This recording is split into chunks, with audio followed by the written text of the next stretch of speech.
Child labor is a global problem that affects millions of children worldwide. These children are often forced into labor due to various socio-economic factors, depriving them of their basic rights and opportunities. Millions of children are forced to work in dangerous and unhealthy conditions. They carry heavy loads, work in hazardous environments, and perform grueling manual labor that is far beyond their years. These children are denied their childhood, a time that should be filled with learning, playing, and growing. Instead, they watch other kids play while they toil away, missing out on the joys of being a child. They deserve education, not exploitation. Every child has the right to go to school, to learn, and to dream of a better future.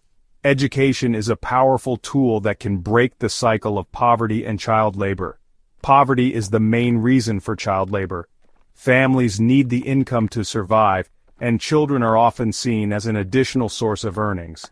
This harsh reality forces many children into labor at a very young age, but child labor traps them in a cycle of poverty. Without education and proper opportunities, these children grow up to face the same struggles as their parents. This cycle of poverty and labor must be broken. We will focus on two children, Saheb and Mukesh. Their stories highlight the harsh realities of child labor and the urgent need for change. They represent the plight of millions. Their stories are heartbreaking, filled with struggles and hardships that no child should ever have to endure. But they give us hope. Despite their circumstances, these children show incredible resilience and strength. Their smiles and determination remind us of the potential within every child. They remind us of the urgent need for change. We must work together to end child labor and ensure that every child has the opportunity to live a happy, healthy, and fulfilling life. Saheb is a rag picker. Every day he wakes up before dawn, ready to face the harsh realities of his life. His small hands sift through mountains of waste, searching for anything that can be sold for a few coins. He spends his days in a garbage dump. The landfill is his playground, his workplace, and his home. The stench is overwhelming, but Saheb has grown used to it. He looks for scraps to sell. The smell is terrible. The air is thick with the odor of rotting waste, but Saheb's determination is stronger. He knows that every piece of scrap he finds can make a difference for his family. The work is dangerous, but Saheb has no choice. Sharp objects, toxic materials, and unstable heaps of trash are constant threats. Yet, he navigates through them with a resilience that belies his age. He needs to help his family. They live in a slum. Their home is a small, makeshift shelter, barely enough to protect them from the elements. Every coin Saheb earns goes towards their survival. There is no running water. Food is scarce. The basic necessities of life are luxuries they can hardly afford. Saheb's mother works tirelessly, but it's never enough. Education seems impossible. Saheb walks barefoot on the garbage. His feet are calloused and cut, but he keeps moving. School is a distant dream, overshadowed by the immediate need to survive. He risks injury every day. He is exposed to diseases. The landfill is a breeding ground for infections, and Saheb's health is constantly at risk. Yet he has no other option.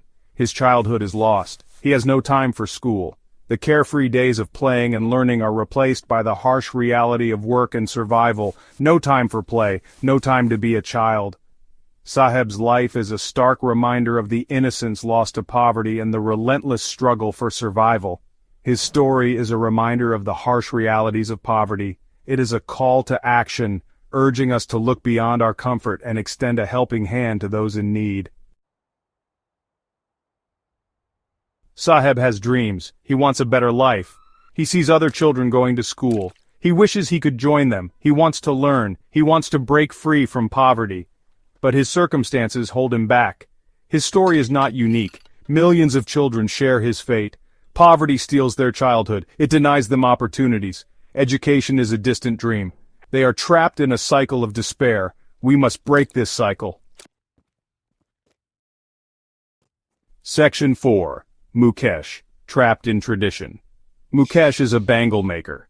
From a very young age he has been working in the family trade, learning the intricate and delicate art of bangle making. He works in a small workshop. The space is cramped and poorly lit, making it difficult to see clearly. The air is thick with smoke. The heat is intense. He handles dangerous chemicals. The conditions are harsh and unforgiving. He risks his health every day. The chemicals he uses can cause serious injuries and long-term health problems, but he has no other option. The weight of tradition and economic necessity forces him to continue. His family has been in this trade for generations. Each generation passes down the skills and the burden to the next. Child labor is accepted in his community.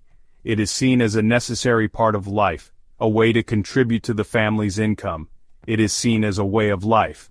But it is exploitation. These children are denied their childhood and the opportunity for a better future. Mukesh's story highlights the need for change. We must recognize the injustice and work towards ending child labor. We must challenge these harmful traditions.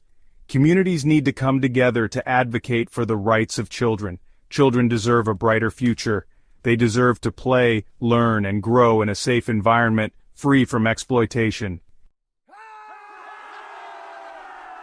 Section 5, Breaking the Chains, a call to action. Child labor is a crime. It robs children of their future. We must fight for their rights. We need stricter laws. We need better enforcement. We need to address the root causes of poverty. Education is the key. Let's give them hope. Let's give them a chance. Let's work together. Let's end child labor. Let's give all children a childhood. Let's make education a reality. It's our duty. It's our responsibility.